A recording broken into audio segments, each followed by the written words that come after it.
ಅದನ್ನು ಕೇಳಿಕೊಳ್ಳಿ. ರೆಕಾರ್ಡ್ ಮಾಡಿದೆ, ಅದರಿಂದ ತೊಂದರೆ ಇಲ್ಲ. ಕೀರ್ತನೆ 1ರಲ್ಲಿ ಹೆಚ್ಚು ನಿಕಟವಾಗಿ ನಾವು ನೋಡೋಣ. ಈ 1ನೇ ಕೀರ್ತನೆಯು ದೇವರ ನಿಯಮವನ್ನು ಧ್ಯಾನಿಸುವ ಮತ್ತು ಜೀವನವನ್ನು ಪಡೆಯುವ ಬುದ್ಧಿವಂತ ವ್ಯಕ್ತಿಯ ಬಗ್ಗೆ. ಈಗ ಈ ಪುಸ್ತಕದ ಉಳಿದ ಭಾಗಗಳಲ್ಲಿ ನಾನು ಸಾಮಾನ್ಯವಾಗಿರುವ ಸಂಪೂರ್ಣ ಕೀರ್ತನೆಯನ್ನು ಉಲ್ಲೇಖಿಸುವುದಿಲ್ಲ. ಎಲ್ಲ ಕೀರ್ತನೆಗಳು ನಾನು ಹಲವಾರು ವಾಕ್ಯಗಳನ್ನು ಉಲ್ಲೇಖಿಸ್ತೇನೆ ಮತ್ತು ನಮ್ಮ ಬೈಬಲ್ನಿಂದ ಪೂರ್ಣ ಕೀರ್ತನೆಯನ್ನು ಓದುವುದು ನಮಗೆ ಬಿಟ್ಟದ್ದು. ಅದು ನಮ್ಮ ವಾಕ್ಯ ಪಕ್ಕದಲ್ಲಿಯೇ ಇದೆ. ನಾವು ಈ ಪುಸ್ತಕವನ್ನು ಓದುತ್ತಿದ್ದಂತೆ ಆದಾಗ್ಯೂ ಕೀರ್ತನೆ 1 ಚಿಕ್ಕದಾಗಿದೆ, 6 ವಚನಗಳು ಮಾತ್ರ ಬಹಳ ಮುಖ್ಯವಾಗಿದೆ. ಮತ್ತು ವಿಷಯಗಳನ್ನು ಪ್ರಾರಂಭಿಸಲು ನಾನು ಈಗ ಮೊದಲನೇ ಕೀರ್ತನೆಯನ್ನು ನಾವು ನೋಡುವ. ದುರ್ಜನ ಆಲೋಚನೆಯಂತೆ ನಡೆಯದೆ, ಪಾಪಾತ್ಮರ ಪಥದಲ್ಲಿ ಕಾಲೂರದೆ, ಧರ್ಮ ನಿಂದಕರ ಕೂಟದಲ್ಲಿ ಕೂರದೆ, ಪ್ರಭುವಿನ ಧರ್ಮಶಾಸ್ತ್ರದಲ್ಲಿ ಹರ್ಷಗೊಳ್ಳುವನಾರೋ ಅವನೇ ಧನ್ಯನು.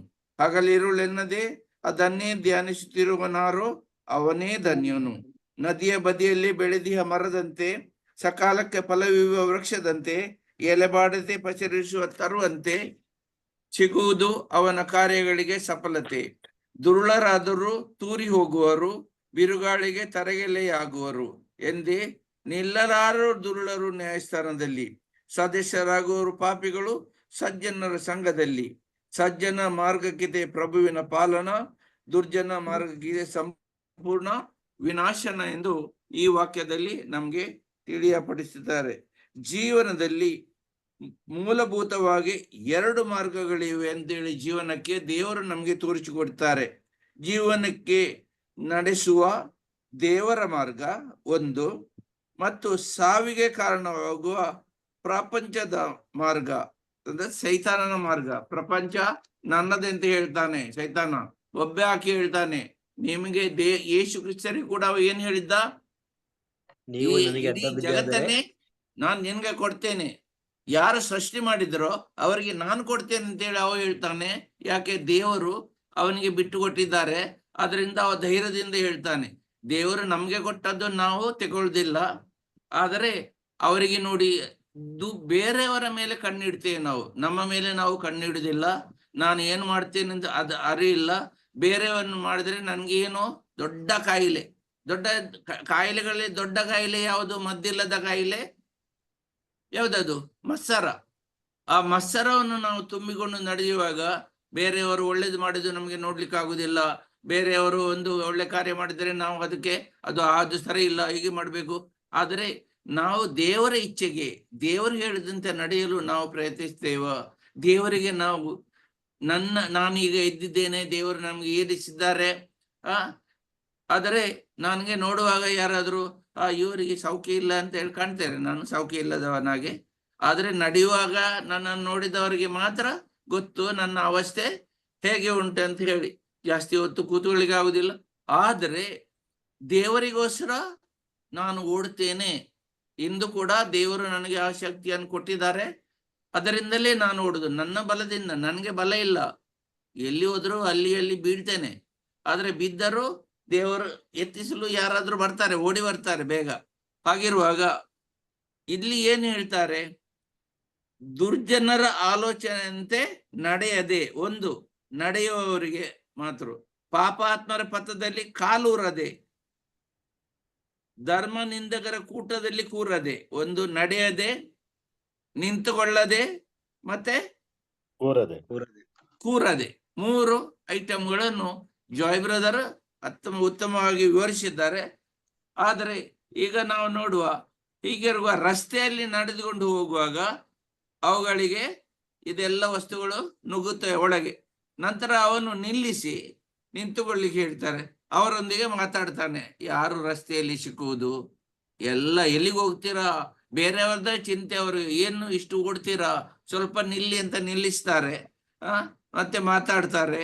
ಮತ್ತೆ ಏನಾದ್ರು ಹೇಳ್ತಾರೆ, ನಾನು ಒಳ್ಳೆ ಇದು ಮಾಡಿದ್ದೇನೆ, ಬಂದು ಸ್ವಲ್ಪ ಏನಾದ್ರೆ ಲೇಟ್ ಆದ್ರೆ ಏನು, ದೇವರಿಗೆ ಗೊತ್ತುಂಟಲ್ಲ ಅಂತದೆಲ್ಲ ಹೇಳಿ ಅಂತ ಎಲ್ಲ ಮಾತಾಡುವಾಗ ಅಂತಿಮವಾಗಿ ಅವರು ಇದು ತಿನ್ನಿ ಅಂತೇಳಿ ಊಟಕ್ಕೆ ಅವರೊಟ್ಟಿಗೆ ಸ್ವಲ್ಪ ಕೂಡಿಸ್ತಾರೆ, ಸ್ವಲ್ಪ ತಿನ್ನು, ಟೇಸ್ಟ್ ನೋಡಿ ಹೋಗಿ ಅಂತ ಹೇಳಿ ಅವರೊಂದಿಗೆ ಆಗ ಹ್ಯಾಂಗ್ ಔಟ್ ಅಂತ ಹೇಳ್ತಾರಲ್ಲ ಇಂಗ್ಲಿಷ್ ನಲ್ಲಿ, ಹ್ಯಾಂಗ್ ಔಟ್ ಹೇಳ್ತಾರೆ. ಅವರೊಟ್ಟಿಗೆ ಸುತ್ತಿಕೊಂಡು ಇರಲು ನಾವು ಪ್ರಾರಂಭಿಸ್ತೇವೆ.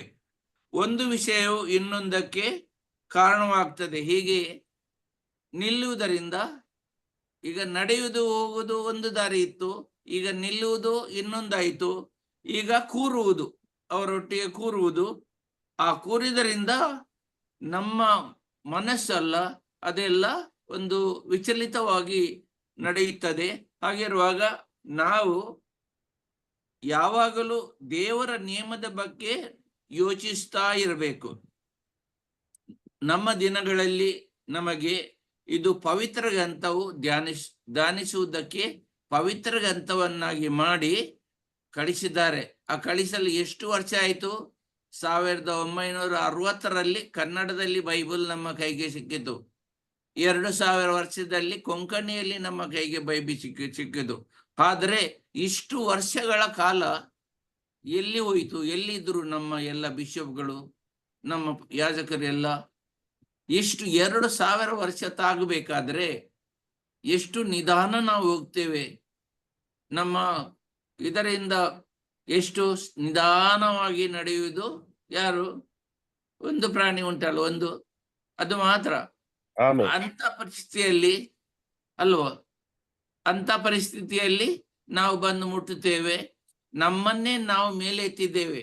ನನಗೆ ಎಲ್ಲ ಗೊತ್ತು ಅಂತೇಳಿ ನಾನು ಹೇಳಿದ ಕೂಡಲೇ ದೊಡ್ಡ ಪಾಪಿ ನಾನಾಗ್ತೇನೆ.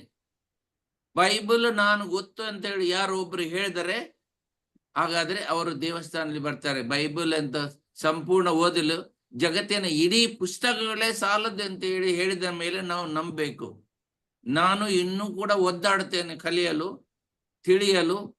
ಇತರರಿಗೆ ನಾನು ಮಾತಾಡಬೇಕಾದ್ರೆ ಮೊದಲು ನಾನು ನನಗೆ ಅದು ಅಳವಡಿಸ್ತೇನೆ. ನನ್ನಲ್ಲಿ ಪ್ರೀತಿ ಇದ್ದರೆ ಮಾತ್ರ ಬೇರೆಯವರಿಗೆ ನಾನು ಪ್ರೀತಿ ಹಂಚಬೇಕಲ್ಲ. ನನ್ನಲ್ಲಿ ಇಲ್ಲ ಇದ್ರೆ ನಾನು ಕೊಡುವುದೆಲ್ಲಿಂದ? ಬಾಡಿಗೆ ತಂದು ಕೊಡ್ಲಿಕ್ಕೆ ಆಗ್ತದ? ಅದರಿಂದ ದೇವರ ಮುಂದೆ ನಾವು ಕಪಟಿಗಳಾಗಿ ಜೀವನ ಮಾಡುವುದು ಸರಿಯಲ್ಲ. ಪ್ರತಿ ಗಳಿಗೆ ಪ್ರತಿ ಕ್ಷಣ ದೇವರು ನನಗೆ ನೋಡ್ತಾರೆ. ನನ್ನ ತಲೆಯಿಂದ ಒಂದು ಕೂದಲು ಕೂಡ ದೇವರ ಪರ್ಮಿಷನ್ ಇಲ್ಲದೆ ಕೆಳಗೆ ಬಿಡುವುದಿಲ್ಲ. ಆದ್ರಿಂದ ಏನು ನಾವು ಮಾಡುತ್ತೇವೆ, ಎಲ್ಲಿ ನಾವು ಯಾವ ಆಲೋಚನೆಗಳಿಂದ ನಡೆಯುತ್ತೇವೆ, ಎಲ್ಲಿ ಪಾಪಿಗಳಿದ್ದಾರೆ ಅವರ ಮಧ್ಯದಲ್ಲಿ. ಪಾಪಿಗಳು ಸಾಮಿಲನವಾಗುವ ಸ್ಥಳ ಯಾವುದು? ಹಲೋ, ಯಾರಾದ್ರೂ ಇದ್ದಾರಾ? ಎಲ್ಲರಿದ್ದೀವಿ. ಚರ್ಚ್ ಅಲ್ವಾ? ಪಾಪಿಗಳು ಒಟ್ಟಾಗುವ ಸ್ಥಳವೇ ಚರ್ಚ್. ನಾನು ಪಾಪಿ ಅಂತ ಹೇಳಿ ಮೊದಲು ಸಾರದಿಲ್ವ ನಾವು? ಅದರಿಂದ ಪಾಪಿಗಳು ಎಲ್ಲರೂ ಜಾಯಿನ್ ಆಗುವ ಸ್ಥಳವೇ ದೇವಾಲಯ. ಆ ದೇವಾಲಯದಲ್ಲಿ ಒಟ್ಟಾಗಿ ದೇವರಿಂದ ನಾವು ಎಲ್ಲ ಪಾಪಿಗಳಿಂದ ಒಪ್ಪಿಕೊಳ್ತೇವೆ. ಹೊರಗೆ ಬಂದರೆ ನಾನು ನೀತಿವಂತ ಅಂತ ಹೇಳಿ ಬೇರೆಯವರ ಹತ್ರ ಮಾತಾಡದೆ, ಬೇರೆಯವರಿಗೆ ಕೈ ಕೊಡದೆ, ಹೇಗಿದೆ ಅಂತ ಹೇಳದೆ, ಒಂದು ನಗು ಇಲ್ಲದೆ ಹೊರಟು ಹೋಗ್ತೇವೆ. ನಾನು ಬೈಬಲ್ ಜಾನ ಅಂತ ಹೇಳಿ ನಮ್ಮನ್ನೇ ನಾವು ಹೊಗಳಿಕೊಂಡು ತಿರುಗಾಡುವ ನಾವು ದೋಷಿಗಳು.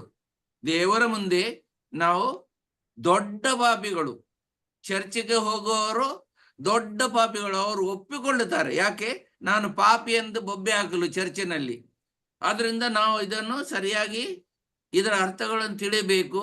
ದೇವರ ಮುಂದೆ ಹೋಗಿ ಪ್ರತಿದಿನ ನಾವು ಚರ್ಚಿಗೆ ಹೋಗುವುದು ನಾನು ಪಾಪಿ ಎಂದು ಬೊಬ್ಬೆ ಹಾಕಲು, ಮತ್ತೆ ಯೇಸು ಕ್ರಿಸ್ತರ ಮಾಂಸ ಮತ್ತೆ ರಕ್ತವನ್ನು ಸ್ವೀಕರಿಸಿ ನಾನು ಮಂಜೂಷ ಆಗುತ್ತೇನೆಂದು ಪಶ್ಚಾತ್ತಾಪದಿಂದ ಬರಲು. ಹಾಗೆ ಇಲ್ಲಿ ಕೂಡ ದಾವಿದನು ಕೀರ್ತನೆಗಳನ್ನು ಬರೆಯುವಾಗ ದಾವಿದನು ಮೋಶೆಯಂತೆ ಕಾನೂನಿನ ಬಗ್ಗೆ ಮಾತಾಡಲಿಲ್ಲ. ದಾವಿದನು ಇಲ್ಲಿ ಸೊಲೊಮನ್ನಂತೆ ಮಾತಾಡಲಿಲ್ಲ. ದಾವಿದ ಇಲ್ಲಿ ಮಾತಾಡಿದ್ದು ಯಾರ ಬಗ್ಗೆ? ಅವನ ಪ್ರಾರ್ಥನೆ, ಅವನ ಸಮರ್ಪಣೆ, ಅವನು ನಡೆಯುವ ರೀತಿ ನೀತಿ. ತಾನು ಒಂದು ಆದರ್ಶ ಜೀವಿಯಾಗಿ ಎಲ್ಲರ ಮುಂದೆ ನಿಲ್ಲಬೇಕಂತ ಹೇಳಿ ಪಾಪ ಮಾಡಿದಾಗ ಶಿಕ್ಷೆಯನ್ನು ತೆಗೆದುಕೊಂಡು ಆ ಪಾಪ ಮಾಡಿದಕ್ಕೆ ಪಶ್ಚಾತ್ತಾಪ ಪಟ್ಟು 59ನೇ ಕೀರ್ತನೆ ಹಾಡಿ ದೇವರೇ ನನ್ನಿಂದ ಆತ್ಮವನ್ನು ತೆಗಿಬೇಡಿ ಅಂತ ಹೇಳಿ ಬೊಬ್ಬೆ ಹಾಕಿ ತನ್ನನ್ನೇ ತಾನು ಒಂದು ಸ್ಮಾರಕವಾಗಿ, ಒಂದು ಮಾದರಿಯಾಗಿ ನಮ್ಮ ಮುಂದೆ ಅವ ಇಟ್ಟುಕೊಂಡಿದ್ದಾನೆ. ಅದರಿಂದ ಧರ್ಮಶಾಸ್ತ್ರದಲ್ಲಿ, ಧರ್ಮೋಪದೇಶ ಕಾಂಡದಲ್ಲಿ ಇದ್ದಂತಹ ಯಾವ ಕಾನೂನನ್ನು ಪಾಲಿಸಿ ಹೋಗಲಿಲ್ಲ. ಎಲ್ಲ ದೇವರ ಆಜ್ಞೆಗಳು ತನ್ನ ಜೀವನಕ್ಕೆ ಅಳವಡಿಸಿ ನಾನು ಮಾರ್ಗದರ್ಶಿಯಾಗಿ ಜೀವನ ಮಾಡಬೇಕು, ನಾನೊಂದು ಉತ್ತಮ ರಾಜನಾಗಿ ದೇವರ ಒಂದು ಪಿತ ದೇವರು ಹೇಳಿದ್ದಾರೆ, ದಾವೀದನು ನನ್ನ ಹೃದಯದ ಪುತ್ರ, ನನ್ನ ಪುತ್ರ, ಅವನ ಇಂದಲೇ ಸಂತಾನ ಬರುವುದು ಅಂತ ಹೇಳುವಾಗ ದಾವೀದನ ಪುತ್ರನೇ ಅಂತ ಯೇಸುಗೆ ಕರೀತಾರಲ್ಲ. ಹಾಗಿರುವಾಗ ಯೇಸು ದಾವೀದನ ಪುತ್ರ, ಆದರೆ ಪುತ್ರ ಯೇಸುನಿಗೆ ಸ್ವಾಮಿ ಅಂತ ಕರೀತಾರೆ. ಹಾಗಿರುವಾಗ ತಂದೆ, ಮಗ, ಪವಿತ್ರಾತ್ಮವರು ಸ್ವರ್ಗದಲ್ಲಿ ಮಾತಾಡಿದ್ದು ದಾವೀದನ ಅರಸನಿಗೆ ಇಲ್ಲಿ ಜಗತ್ತಿನಲ್ಲಿ ಕೇಳ್ತದೆ. ಹಾಗಾದ್ರೆ ಅವರ ಹೃದಯ ಲಿಂಕ್ ಯಾರೊಟ್ಟಿಗೆ ಆಗಿದೆ? ದೇವರೊಟ್ಟಿಗೆ ಆಗಿದೆ. ಹಾಗಿರುವಾಗ ನಾವು ರಸ್ತೆಯಲ್ಲಿ ನಡೆದುಕೊಂಡು ಹೋಗುವಾಗ ಅದು ಎಲ್ಲ ವಚನಗಳು ನಿಂತುಕೊಂಡಾಗ ಎಲ್ಲ ನಮ್ಮ ಒಳಗೆ ಬಂದು ನಾವು ಮತ್ತೆ ಕೂತ್ಕೊಳ್ತೇವೆ. ನಾವು ಎಲ್ಲಿ ನಡೆಯುತ್ತೇವೆ, ಎಲ್ಲಿ ನಿಲ್ಲುತ್ತೇವೆ, ಎಲ್ಲಿ ಕೂರುತ್ತೇವೆ, ಈ 3 ವಿಷಯಗಳ ಬಗ್ಗೆ ಅತಿ ಉತ್ತಮವಾಗಿ ಅವರು ನಮಗೆ ಹೇಳಿದ್ದಾರೆ. ಪ್ರಭುವಿನ ಧರ್ಮಶಾಸ್ತ್ರದಲ್ಲಿ ಅಂತ ಹೇಳಿ ನಂತರ ಹಾಗಲ್ಲ, ಯಾವಾಗಲೂ ದೇವರ ನಿಯಮದ ಬಗ್ಗೆ ದಾವೀದನು ಯೋಚಿಸುವಂತೆ ನಾವು ಕೂಡ ಯೋಚಿಸಬೇಕು. ನಮ್ಮ ದಿನಗಳೇ ನಮಗೆ ಇದು ಪವಿತ್ರ ಗ್ರಂಥವಾಗಿ ನಮ್ಮ ಕೈಗೆ ತಿಕ್ಕುವಂತೆ ದೇವರು ಅರೇಂಜ್ಮೆಂಟ್ ಮಾಡಿದ್ದಾರೆ. ಇದರು ಎಂದರೆ ಬಹುಶಃ ಕಂಠಪಾಠದ ಮೂಲಕ ನೀರಿನ ತೊರೆಗಳಿಗೆ ಅಂತ ಹೇಳಿದ್ರೆ ನೀರಿನ ಬದಿಯಲ್ಲಿ ನೆಟ್ಟ ಮರದಂತೆ ಅದೆಲ್ಲ ವಾಕ್ಯಗಳು ಕೊಟ್ಟಿದ್ದಾರೆ. ಅದೇ ಹರಿಯುವ ನೀರಿನ ಬದಿಯಲ್ಲಿ ನೆಟ್ಟ ಮರ 4x4 ಗುಂಡಿ ಮಾಡಿ ತೆಂಗಿನ ಮರವನ್ನು ನಡ್ತಾರೆ. ಆದ್ರೆ ಆ ತೆಂಗಿನ ಮರ, ಒಂದು ಮರ 10 ಪುತ್ರರಿಗೆ ಸಮಾನ ಅಂತ ಹೇಳಿ ನಮ್ಗೆ ಹಿರಿಯರ ಗಾದೆಯನ್ನು ಹೇಳ್ತಾರೆ. ಏಕೆ? ಪುತ್ರರು ಬಿಟ್ಟು ಹೆಂಡತಿ ಒಟ್ಟಿಗೆ ಮನೆ ಬಿಟ್ಟು ಎಲ್ಲರನ್ನು ಬಿಟ್ಟು ಹೋಗ್ತಾರೆ. ಮತ್ತೆ ಅವರಿಗೆ ಟೈಮ್ ಇಲ್ಲ, ಬಿಜಿ ಇದ್ದೇನಮ್ಮ, ಅಮ್ಮ ಎಲ್ಲಿಯಾದ್ರೂ ಆಶ್ರಮದಲ್ಲಿ ಹೋಗಿಬೇಕು, ಮಗ ಅವನ ಚಿಂತನೆಯಲ್ಲಿ ಇರ್ತಾನೆ. ಹಾಗಿರುವಾಗ ಒಂದು ತೆಂಗಿನ ಮರ 4x4 ನೀವು ಮನೆಯ ಬದಿಯಲ್ಲಿ ಒಂದು 4 ಇಟ್ರೆ ಉಪವಾಸ ಸಾಯಲಿಕ್ಕೆ ಯಾರಿಗೂ ಬೇಡ. ತೆಂಗಿನ ಮರ 100% ಯೂಸ್ ಆಗೋದು. ಆ ಮರದಲ್ಲಿ ಒಂದು ಕೂಡ ವಸ್ತು ಬೀಸಾಡ್ಲಿಕ್ಕೆ ನಮಗೆ ಸಿಕ್ಕುವುದಿಲ್ಲ. ಅಂತ ಮರ 365 ದಿನ ಕೂಡ ಫಲ ಕೊಡುವ ಮರ ತೆಂಗಿನ ಮರ. ಬೇರೆ ಯಾರ ಮರದಲ್ಲಿ 365 ದಿನ ಫಲ ಬರ್ತದ? ಇಲ್ಲ. ಈ ಮರದಲ್ಲಿ ಫಲ ತಪ್ಪುವುದೇ ಇಲ್ಲ. 365 ದಿನಗಳು ಫಲ ಬರುತ್ತಾ ಇರ್ತವೆ. ಹೀಗೆ ನೆಟ್ಟ ಮರ ನಾವು ನೆಡ್ತೇವೆ. ಎಲ್ಲರೂ ದೇವರು ಇದನ್ನು ಕರುಣಿಸಿದ್ದಾರೆ. ಎಲ್ಲರ ಮನೆ ಬದಿಯಲ್ಲಿ ನಾವು ನಮ್ಮ ಕರ್ನಾಟಕಕ್ಕೆ ಬಂದ್ರೆ ನೋಡ್ಬೇಕು, ಎಲ್ಲ ಮನೆ ಸುತ್ತಲೂ ಈ ಸೈಡ್ ನಲ್ಲಿ ಬಂದ್ರೆ ಕರಾವಳಿ ತೀರದಲ್ಲಿ ತೆಂಗಿನ ಮರಗಳೇ ಸಿಗ್ತವೆ. ಅದರಿಂದ ಇದು ಈಡನ್ ತೋಟದಲ್ಲಿ ಜೀವ ವೃಕ್ಷದ ಚಿತ್ರವಾಗಿದೆ. ಈಡನ್ ತೋಟದಲ್ಲಿ ಎಷ್ಟು ಮರಗಳಿದ್ದವು? 2 ಮರಗಳನ್ನು ದೇವರು ತೋರಿಸಿದಲ್ಲ. ಒಂದು ಜೀವ ಕೊಡುವ ಮರ ಮತ್ತು ಇನ್ನೊಂದು ಪಾಪ ಮತ್ತೆ ಅದನ್ನು ವಿವರಿಸಿದ ಮರ. ಆ 2 ಮರಗಳನ್ನು ನಾವು ಆದಿಕಾಂಡದಲ್ಲಿ ಕೂಡ 2ನೇ ಅಧ್ಯಾಯ 9-10 ನಾವು ನೋಡಬಹುದು. ಇದರ ಅರ್ಥ ದೇವರ ನಿಯಮವನ್ನು ಆಲೋಚಿಸುವುದು ನಿಮ್ಮನ್ನು ನಮ್ಮ ಮೊದಲ ಪೋಷಕರು ದೇವರೊಂದಿಗೆ ಆನಂದಿಸುವ ಶಾಂತಿ ಮತ್ತು ಸಂತೋಷ ಸ್ಥಿತಿಗೆ. ಅವರು ಬಹಳ ಆನಂದದಲ್ಲಿ, ನಮ್ಮ ಪೂರ್ವಜರು ಆನಂದ ಸಂತೋಷದಲ್ಲಿ ಇದ್ರು. ಯಾವುದರ ಚಿಂತೆ ವ್ಯಥೆ ಅಂತ ಇಲ್ಲ, ಎಲ್ಲ ದೇವರು ಕರುಣಿಸಿದ್ದರು. ಈ ರೀತಿಯಾಗಿ ಕೀರ್ತನೆ 1 ಹೇಗಾದ್ರೂ ಇಡೀ ಕೀರ್ತನೆಯು ದೇವರ ನಿಯಮದ ಮೇಲೆ ಇದು ನಡೆಯುವುದೆಂದು ಪುಸ್ತಕ ಎಂದು ಸೂಚಿಸ್ತದೆ. ಆದಾಗ್ಯೂ ಇದು ಸ್ವಲ್ಪ ವಿಚಿತ್ರವಾಗಿ ತೋರುತ್ತದೆ. ಏಕೆಂದ್ರೆ ಒಮ್ಮೆ ನಾವು ಕೀರ್ತನೆಗೆ ಪ್ರವೇಶಿಸಿದಾಗ ಇದು ಧರ್ಮೋಪದೇಶ ಕಾಂಡದಂತಹ ಕಾನೂನುಗಳನ್ನು ಹೊಂದಿಲ್ಲ ಅಥವಾ ನಾಡ್ನುಡಿಗಳಿಂದ ಸೂಚನೆಗಳನ್ನು ಒಳಗೊಂಡಿಲ್ಲ ಎಂದು ನಾವು ಅರಿತುಕೊಳ್ಳುತ್ತೇವೆ. ಬದಲಾಗಿ ಇದು ಪ್ರಾರ್ಥನೆಗಳು, ಹೊಗಳಿಕೆಗಳು ಮತ್ತು ಆರಾಧನೆಗಳಿಂದ ತುಂಬಿದೆ. ಕೀರ್ತನೆಗಳು ಏನು ತುಂಬಿದೆ? ಪ್ರಾರ್ಥನೆಗಳಿಂದ, ಹೊಗಳಿಕೆಗಳಿಂದ ಮತ್ತು ಆರಾಧನೆಗಳಿಂದ ತುಂಬಿದೆ. ಹಾಗಾದರೆ ಕೀರ್ತನೆಗಳು ಹೇಗೆ ದೇವರ ಕಾನೂನಿನ ಪ್ರಕಾರ ಬದುಕುವ ಪುಸ್ತಕವಾಗಿದೆ? ಏನಂತ ಉತ್ತರ ಹೀಗಿದೆ. ದೇವರ ನಿಯಮದ ಪ್ರಕಾರ ಜೀವನವು ಪ್ರಾರ್ಥನೆ ಮತ್ತು ಆರಾಧನೆಯ ಜೀವನ ಆಗಬೇಕು. ದೇವರ ನಿಯಮಗಳು ನಿಜವಾಗಿಯೂ ಆತನೊಂದಿಗೆ ಸಂಬಂಧವನ್ನು ಹೊಂದುವಂತೆ ನಮ್ಮನ್ನು ಮಾರ್ಗದರ್ಶಿಸುವ ಗುರಿಯನ್ನು ಹೊಂದಿವೆ ಮತ್ತು ಸಂತೋಷ ಅಥವಾ ದುಃಖ, ಯಶಸ್ಸು ಅಥವಾ ಸೋಲಿನಲ್ಲಿ ನಾವು ಕಾಣುವ ಯಾವುದೇ ಮನಸ್ಥಿತಿ ಅಥವಾ ಸನ್ನಿವೇಶದಲ್ಲಿ ಪ್ರತಿ ಕ್ಷಣದಲ್ಲಿ ಅವನಿಗೆ ಆ ಸಂಬಂಧದಲ್ಲಿ ನಾವು ಬದುಕಬೇಕು ಎಂಬುದನ್ನು ಕೀರ್ತನೆ ನಮಗೆ ತೋರಿಸ್ತದೆ. ನಮ್ಮ ಮನಸ್ಥಿತಿಗೆ ಸರಿ ಹೊಂದುವ ಕೀರ್ತನೆ ಯಾವಾಗಲೂ ಇರ್ತದೆ. ಅದು 7ನೇ ಇರಲಿ ಮತ್ತು ನೀವು ನಿಮ್ಮನ್ನು ಕಂಡುಕೊಳ್ಳುವ ಪರಿಸ್ಥಿತಿಯಲ್ಲಿ ನೀವು ದೇವರಿಗೆ ಹಿಂತಿರುಗಿ ಪ್ರಾರ್ಥಿಸಬೇಕು. ಇದು ನಾವು ದೇವರ ಮುಂದೆ ನಿಂತು ನಾವು ದೇವರ ಎಲ್ಲ ಕೀರ್ತನೆಗಳು ಯಾವ ಗಳಿಗೆಯಲ್ಲಿ ಎಂತ ಕೀರ್ತನೆ ಹೇಳಬೇಕಂತ ಕೀರ್ತನೆ 150 ಕೀರ್ತನೆಗಳಲ್ಲಿ ಎಲ್ಲ ಟೈಪಿನ ಕೀರ್ತನೆಗಳಿವೆ.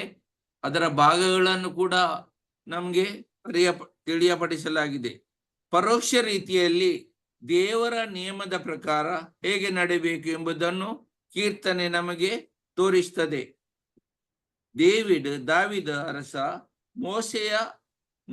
ಮೋಸೆ ಮಾಡಿದಂತೆ ಕಾನೂನುಗಳನ್ನು ನೀಡುವುದಿಲ್ಲ ಅಥವಾ ಸೊಲೊಮನಂತೆ ಬದುಕಲು ಸಲಹೆಗಳನ್ನು ನೀಡುವುದಿಲ್ಲ. ಆದರೆ ದಾವಿದ ತನ್ನ ಸ್ವಂತ ಜೀವನವನ್ನು ನಮ್ಮೊಂದಿಗೆ ಹಂಚಿಕೊಳ್ಳುತ್ತಾನೆ ಮತ್ತು ಯಾವುದೇ ಮತ್ತು ಪ್ರತಿಯೊಂದು ಪರಿಸ್ಥಿತಿಯಲ್ಲಿಯೂ ದೇವರೊಂದಿಗೆ ನಮ್ಮ ಸಂಬಂಧವನ್ನು ಹೇಗೆ ಇಟ್ಟುಕೊಳ್ಳಬೇಕೆಂದು ನಮಗೆ ತೋರಿಸುತ್ತಾನೆ. ದಾರಿಯುದ್ದಕ್ಕೂ ನಾವು ಬುದ್ಧಿವಂತ ಮನುಷ್ಯನ ಸದ್ಗುಣಗಳನ್ನು ಮತ್ತು ಅಭ್ಯಾಸವನ್ನು ಕಲಿತೇವೆ. ಈಗ ಕೀರ್ತನೆ 2ರಿಂದ 2ನೇ ಕೀರ್ತನೆ ತುಂಬಾ ಭಿನ್ನವಾಗಿದೆ. ಇಲ್ಲಿ ಗಮನವು ಇನ್ನು ಮುಂದೆ ದೇವರ ಕಾನೂನಿನ ಮೇಲೆ ಅಲ್ಲ, ಆದರೆ ದೇವರ ಮಾರ್ಗವಾದ ರಾಜನ ಮೇಲೆ ಇರಲಿ ಅಂತ ಹೇಳಿ ಇದರಲ್ಲಿ ಪ್ರಮುಖ 5 ಭಾಗಗಳನ್ನಾಗಿ ಮಾಡಿದ್ದು ನಮ್ಮ ಬ್ರದರ್ ಸುಸೈನ್ ಅದನ್ನು ನಮಗೆ ಸರಿಯಾಗಿ ವಿವರಿಸಿದ್ದಾರೆ. ಅದನ್ನೆಲ್ಲ ನೀವು ಬರೆದುಕೊಂಡಿದ್ದೀರಲ್ಲ. ಸುಸೈ ಬ್ರದರ್ ಕೊಟ್ಟ 5 ಮಾರ್ಗಗಳನ್ನು, 1 ಯಹೂದ್ಯರ ಬಗ್ಗೆ ಹೇಳಿದರು, 2 ಜನಾಂಗದ ಬಗ್ಗೆ ಹೇಳಿದ್ದಾರೆ, 3 ದೈವ ಮಕ್ಕಳು ಪುತ್ರರನ್ನು ಯಾವ ಸ್ಥಾನದಲ್ಲಿ ಇಡಬೇಕೆಂದು ಹೇಳಿದ್ದಾರೆ, ಅಭಿಷೇಕ ಪಟ್ಟವರು ಹೇಗೆ ನಡೆಯಬೇಕೆಂತ ಹೇಳಿದ್ದಾರೆ, ಸನ್ಮಾರ್ಗದಲ್ಲಿ ನಡೆಯುವವನು ಹೇಗಿರಬೇಕೆಂತ ಹೇಳಿ 5 ಮಾರ್ಗಗಳನ್ನು ಅವರು ಬಗ್ಗೆ ಹೇಳಿ ಬೇರೆ ಬೇರೆ ವಚನಗಳನ್ನು ಕೊಟ್ಟು ನಿಮ್ಗೆ ತಿಳಿಸಿದ್ದಾರೆ. ಅದನ್ನೆಲ್ಲ ಬರೆದು ಕಪಾಟಿನಲ್ಲಿ ಇಟ್ಟರೆ ಸ್ವಲ್ಪ ತೆಗೆದು ಪುನಃ ಅದು ನೋಡಿ. ದೇವರು ನಮ್ಗೆ ಈಗ ಯಾಕೆ ಕರೆ ಕೊಡ್ತಾರೆ? ನಾವು ದಾವಿದನಂತೆ ಪ್ರಾರ್ಥನೆ, ಸ್ತುತಿ, ಆರಾಧನೆಗಳಿಂದ ನಮ್ಮ ಜೀವನವನ್ನು ನಾವು ಇತರರಿಗೆ ಒಂದು ಮಾರ್ಗದರ್ಶಿಯಾಗಿ ಬರೇ ಬಾಯಿನಲ್ಲಿ ಮಾತಾಡುವುದಲ್ಲ, ನಮ್ಮಿಂದ ಏನೆಲ್ಲ ಮಾಡ್ಲಿಕ್ಕೆ ದೇವರು ನಮಗೆ ಅನುಗ್ರಹಿಸಿದ ಎಲ್ಲವೂ ದೇವರು ಅನುಗ್ರಹಿಸಿದ್ದು, ಅದರಿಂದ ನಾವು ಇತರಿಗೆ ಹಂಚುತ್ತೇವೋ, ನಮ್ಮಿಂದ ಏನೆಲ್ಲ ಆಗ್ತದೆ, ಹನಿ ಕೂಡಿ ಹಳ್ಳ ಅಂತ ಹೇಳ್ತಾರೆ. ಹಾಗಿರುವಾಗ 3 ದಿವಸದ ಮರಿಯನ್ ಮಾರ್ನಿಂಗ್ ಸ್ಟಾರ್ ಅಂದ್ರೆ ಯಾರು? ಜಾಯ್ ಬ್ರದರ್ ಅಲ್ಲ, KJ ಬ್ರದರ್ ಅಲ್ಲ, ಆರೋಗ್ಯ ಸ್ವಾಮಿ ಅಲ್ಲ. ನಾವು ಎಲ್ಲರೂ ಒಂದು ಕೂಡಿದರೆ ಮಾತ್ರ ಮರಿಯನ್ ಮಾರ್ನಿಂಗ್ ಸ್ಟಾರ್ ಆಗ್ತದೆ. ನಮ್ಮ ಎಲ್ಲರ ಜವಾಬ್ದಾರಿ ಅದು 3 ದಿವಸದಲ್ಲಿ 1 ದಿವಸ ಆದ್ರೂ ಬರ್ಲಿಕ್ಕೆ ನಾವುಗಳು ಪ್ರಯತ್ನ ಮಾಡಬೇಕಿತ್ತು. ಇದು ಯಾವುದು? ನಮ್ಮ ಕಾರ್ಯ. ನಮ್ಮ ಮನೆಯಲ್ಲಿ ಔತಣ ಉಂಟು, ನಾವು ನೆರೆ ಮನೆಗೆ ಹೋಗಿ ಅಲ್ಲಿ ಔತಣ ಮಾಡ್ಲಿಕ್ಕೆ ಕೂತ ಹಾಗೆ ಆಗ್ತದೆ. ಅದರಿಂದ ಮುಂದಿನ ತಿಂಗಳಾದ್ರೂ 3 ದಿವಸ ನಡೆಯುವಾಗ 1 ದಿವಸ ಆದ್ರೂ ಬರಲು ಪ್ರಯತ್ನ ಮಾಡಿ. ದೂರ ಉಂಟು, ನನ್ಗೆ ದೂರ ಇತ್ತು, ಉಡುಪಿಯಿಂದ ಅಲ್ಲಿಗೆ ಬರ್ಲಿಕ್ಕೆ ನನ್ಗೆ ಕೂಡ ದೂರ ಇತ್ತು. ದೊಣ್ಣೆ ಹಿಡಿದುಕೊಂಡಾದ್ರೂ ನಾನು ಬಂದು ಮುಟ್ಟಿದೆ. ನಿಮ್ಗೆ ಬೇಸರ ಪಡಿಸಿದ್ದಕ್ಕಾಗಿ ಮಾತಾಡುದಿಲ್ಲ. ನಾನು ನಿನ್ನನ್ನು ಪ್ರೀತಿಸ್ತೇನೆ, ದೇವರ ಪ್ರೀತಿಯಿಂದ ಯೇಸುವಿನ ನಾಮದಲ್ಲಿ ನಿಮಗೆ ಕೇಳಿಕೊಳ್ತೇನೆ. ನಾವು ಮರಿಯನ್ ತಂಡದವರು ಪ್ರತಿ ತಿಂಗಳು ಇದನ್ನೊಂದು ಪ್ರಾರಂಭಿಸಿದ್ದೇವೆ.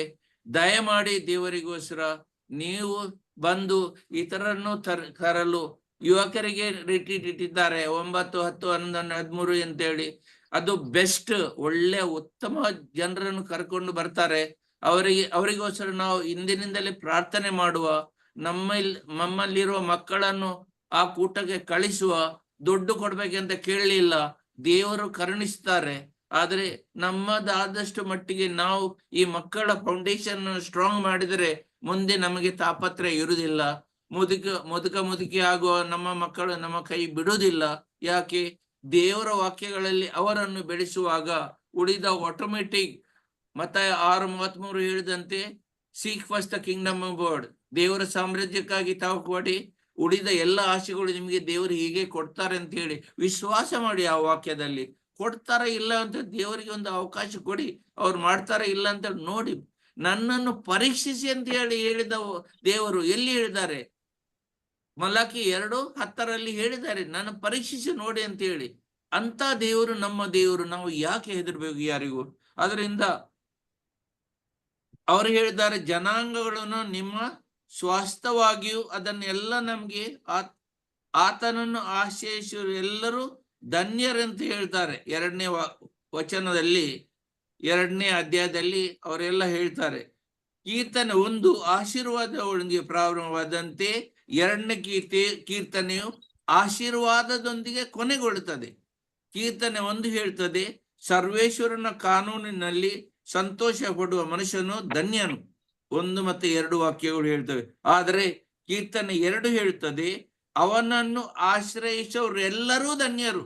ವಚನ 2:11 ಹೇಳ್ತದೆ. 2 ಕೀರ್ತನೆಗಳು ಆಶೀರ್ವಾದದ ಬಗ್ಗೆ, ಆದರೆ ಅವು 2 ವಿಭಿನ್ನ ಮಾರ್ಗಗಳನ್ನು ಪ್ರಸ್ತುತಪಡಿಸುತ್ತವೆ. ಕೀರ್ತನೆ 2ರ ಹಿನ್ನೆಲೆಯು ದಾವಿದ ಸಾಮ್ರಾಜ್ಯ ಮತ್ತು ದಾವಿದನ ಒಡಂಬಡಿಕೆಯಾಗಿದೆ. 2 ಸಾಮುವೇಲ 7 ಇದನ್ನು ನಾವು ಓದಬಹುದು. ದೇವರು ಹೀಗೆ ದಾವಿದನ್ನು ತಂದೆ ಮಗನ ಸಂಬಂಧಕ್ಕೆ ತನ್ನೊಂದಿಗೆ ಒಡಂಬಡಿಕೆ ಎಂದು ಕರೆದೊಯ್ದನು ಮತ್ತು ಆ ಒಡಂಬಡಿಕೆಯ ಭಾಗವಾಗಿ ಅವನು ದಾವಿದ್ ಮತ್ತು ಅವನ ಪುತ್ರರಿಗೆ ಇಡೀ ಭೂಮಿಯ ಮೇಲೆ ರಾಜ್ಯತ್ವವನ್ನು ಭರವಸೆ ನೀಡಿದನು. ತಮ್ಮ ಜೀವಾವಧಿಯಲ್ಲಿ ಡೇವಿಡ್ ಮತ್ತು ಸೊಲೊಮನ್ ಇಸ್ರಾಯೇಲ್ ಮಾತ್ರವಲ್ಲದೆ ಸುತ್ತಮುತ್ತಲಿನ ಎಲ್ಲ ರಾಷ್ಟ್ರಗಳನ್ನು ಆಳಿದರು. ಇದನ್ನು 2 ಸಾಮುವೇಲ್ 10 ಮತ್ತೆ 1 ರಾಜರು 4 ನಾವು ನೋಡಬಹುದು.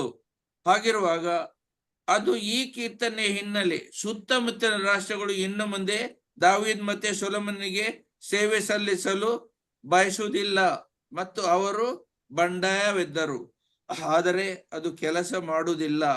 ಅವರು ಎಷ್ಟು ಬಂಡಾಯ ತೆಗೆದು ಅವರ ವಿರುದ್ಧ ಹೋದ್ರು, ದೇವರು ದಾವಿದನನ್ನು ಬಿಡಲಿಲ್ಲ. ಎಲ್ಲ ದಾವಿದ ರಾಜನಿಗೆ ಒಪ್ಪಿಸಿಕೊಟ್ಟರು. ಹಾಗಿರುವಾಗ ಸಮಾನಾರ್ಥಕವಾಗಬಹುದು ಎಂದು ಹೇಳುವ ಹಿಬ್ರು ಭಾಷೆಗಳಲ್ಲೆಲ್ಲ ತುಂಬಾ ವಚನಗಳಿವೆ. ಈ ಎಲ್ಲ ಸಂದರ್ಭಗಳಲ್ಲಿ ದೇವರು ಡೇವಿಡ್ ಮತ್ತು ಅವರ ಪುತ್ರರಿಗೆ ತಂದೆಯಾಗಿರಲು ಪ್ರಮಾಣ ಮಾಡುತ್ತಾನೆ. ನಾವು ಅದನ್ನು ಸಂತಾನ ಸಂಬಂಧ ಅಥವಾ ದೈವಿಕ ಪುತ್ರತ್ವ ಎಂದು ಕರೆಯುತ್ತೇವೆ. ನಾವು ಕೂಡ ದೇವರೊಂದಿಗೆ ಸಂತಾನ ಸಂಬಂಧವನ್ನು ಆನಂದಿಸುತ್ತೇವೆ, ಏಕೆಂದರೆ ನಾವು ಕ್ರಿಸ್ತನೊಂದಿಗೆ ಐಕ್ಯರಾಗಿದ್ದೇವೆ ಮತ್ತು ಅವನು ದೇವರ ಮಗನಾಗಿದ್ದಾನೆ. ಕೀರ್ತನೆ 2 ಹೊಸ ಒಡಂಬಡಿಕೆಯಲ್ಲಿನ ಪ್ರಮುಖ ಕೀರ್ತನೆಗಳಲ್ಲಿ ಒಂದಾಗಿದೆ. ಪ್ರಾಯಶಃ ಅತ್ಯಂತ ಪ್ರಮುಖವಾಗಿದೆ. ಉದಾಹರಣೆಗೆ, ಯೇಸುವಿನ ಬ್ಯಾಪ್ಟಿಸಮ್ ಮತ್ತು ಜ್ಞಾನಸ್ನಾನ ಮತ್ತು ಸುವಾರ್ತೆಗಳಲ್ಲಿನ ರೂಪಾಂತರದ ಸಮಯದಲ್ಲಿ ಯೇಸುವಿನ ಜೀವನದಲ್ಲಿ 2 ಪ್ರಮುಖ ಘಟನೆಗಳು ನಾವು ಸ್ವರ್ಗದಿಂದ ತಂದೆಯಾದ ದೇವರ ಧ್ವನಿಯನ್ನು ಮೂಲಭೂತವಾಗಿ 7ನೇ ಪದದಲ್ಲಿ ಆರಂಭಿಸುವುದನ್ನು ಕೇಳುತ್ತೇವೆ. ಇವನು ನನ್ನ ಪ್ರೀತಿಯ ಮಗ ಎಂದು. ನಂತರ ಏನ್ ಹೇಳ್ತಾರೆ? ಮೊದಲು ಜೀಸಸ್ ಗ್ರೇಟ್ ಕಮಿಷನ್ ನೀಡುತ್ತದೆ. ಜೀಸಸ್ನ ಗ್ರೇಟ್ ಕಮಿಷನ್ ಅನ್ನು ನಮಗೆ ನೀಡುತ್ತದೆ. ಸ್ವರ್ಗದಲ್ಲಿ ಮತ್ತು ಭೂಮಿಯ ಮೇಲಿನ ಎಲ್ಲ ಅಧಿಕಾರವನ್ನು ನನಗೆ ನೀಡಲಾಗಿದೆ, ಆದ್ದರಿಂದ ಹೋಗಿ ಮತ್ತು ಎಲ್ಲಾ ರಾಷ್ಟ್ರಗಳಿಗೆ ಶಿಷ್ಯರನ್ನಾಗಿ ಮಾಡಿ ಅಂತ ಹೇಳಿ ಮತ್ತಾಯನ 28ನೇ ಅಧ್ಯಾಯ 18 ಮತ್ತು 19 ನಾವು ನೋಡಬಹುದು. ಇದು ಸ್ಪಷ್ಟವಾಗಿ ಕೀರ್ತನೆ 2 ಆಧರಿಸಿದೆ. ಇದು ರಾಷ್ಟ್ರಗಳ ಮೇಲೆ ಆಳ್ವಿಕೆ ಸೇರಿದಂತೆ ದಾವೀದನ ಮಗನಿಗೆ ಎಲ್ಲಾ ರಾಜಾಧಿಕಾರವನ್ನು ಭರವಸೆಯನ್ನು ನೀಡುತ್ತದೆ. ಕೀರ್ತನೆ 2 ಆರಂಭಿಕ ಚರ್ಚೆಗೆ ಪ್ರಾಮುಖ್ಯತೆಯನ್ನು ಹೊಂದಿದೆ. ಕಾಯ್ದೆಗಳು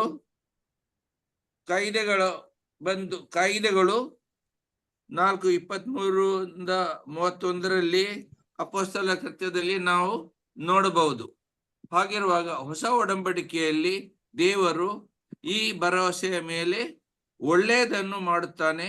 ಅವನು ದೇವರ ಮಗ ಮತ್ತು ದಾವೀದನ ಮಗನಾದ ಯೇಸುವಿನ ಮೇಲೆ ರಾಜತ್ವವನ್ನು ನೀಡುತ್ತಾನೆ.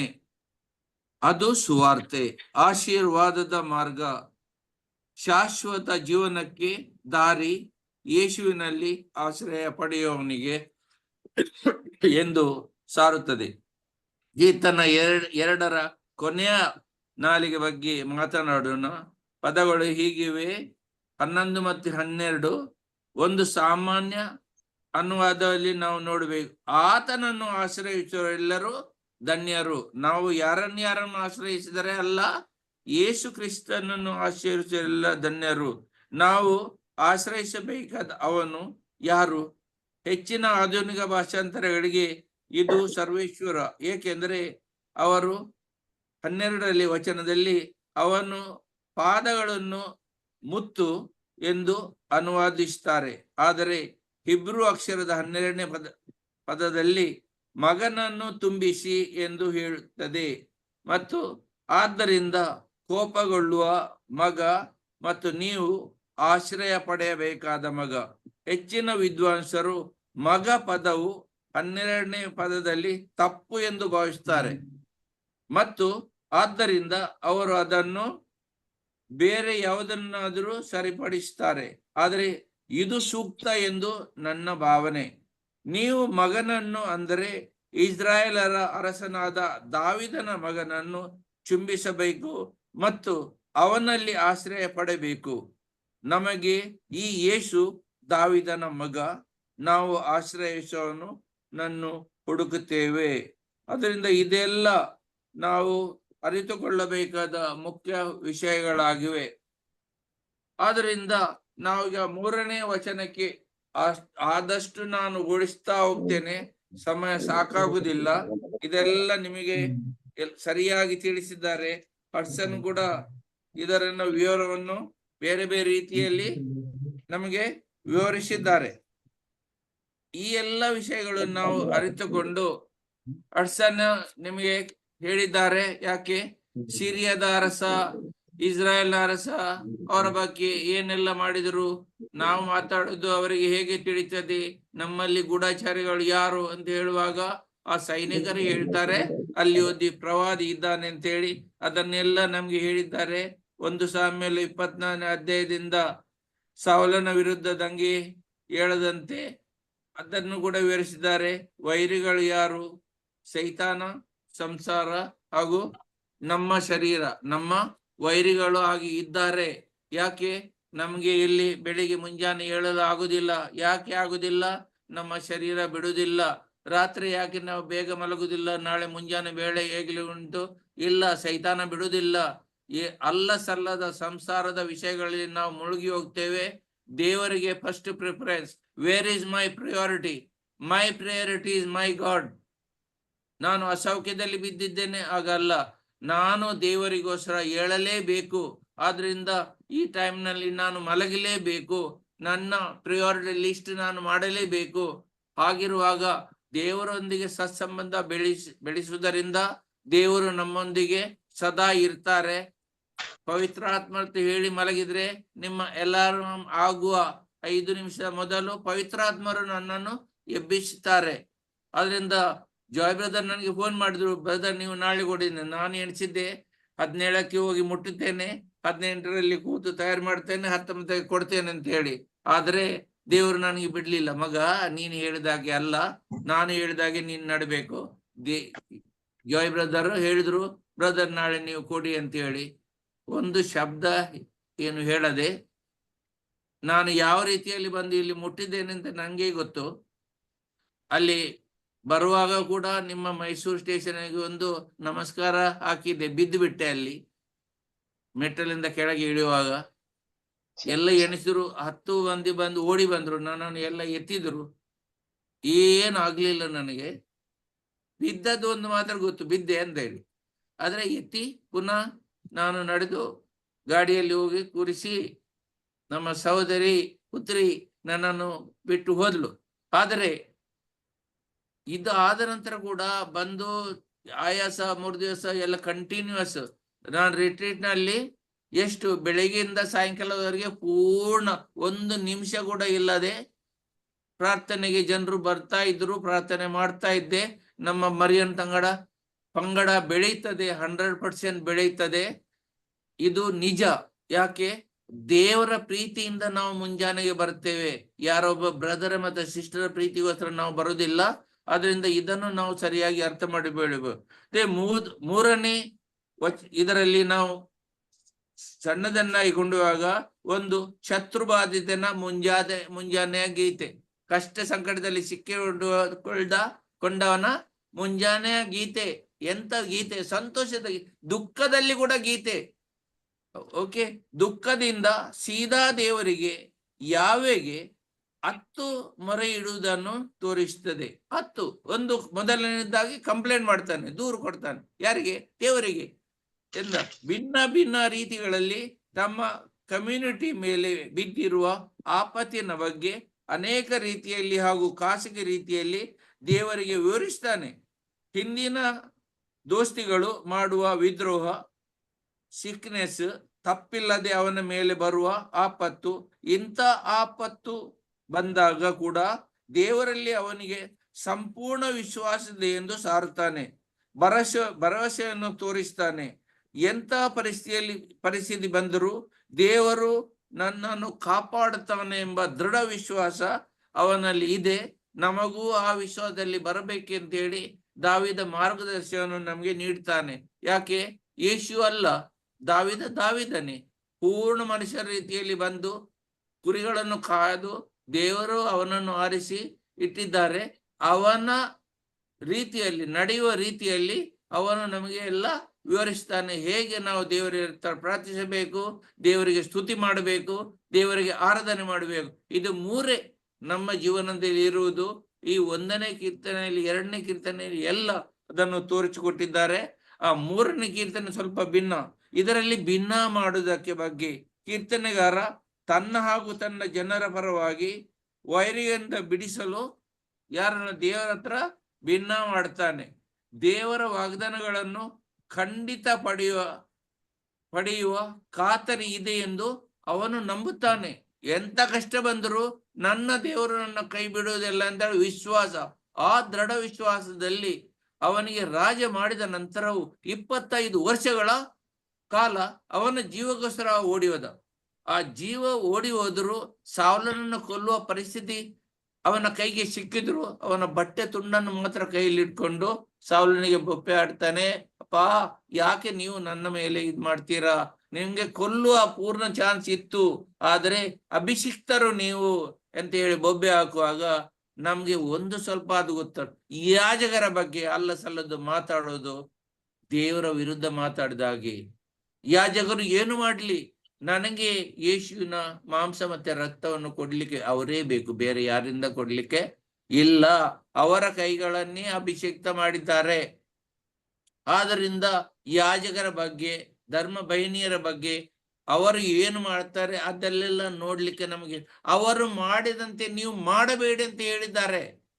ಅವರು ಚರ್ಚಿನಲ್ಲಿ ಏನು ಮಾಡ್ತಾರೋ ಹಾಗೇ ನೀವು ಮಾಡಿ, ಹೊರಗೆ ಅವರು ಏನು ಮಾಡ್ತಾರೋ ಅದು ನಿಮಗೆ ಬಿದ್ದು ಹೋಗಲಿಲ್ಲ ಅಂತ ಹೇಳಿ ಯೇಸು ಕ್ರಿಸ್ತರು ಒತ್ತಿ ಹೇಳಿದ್ರು.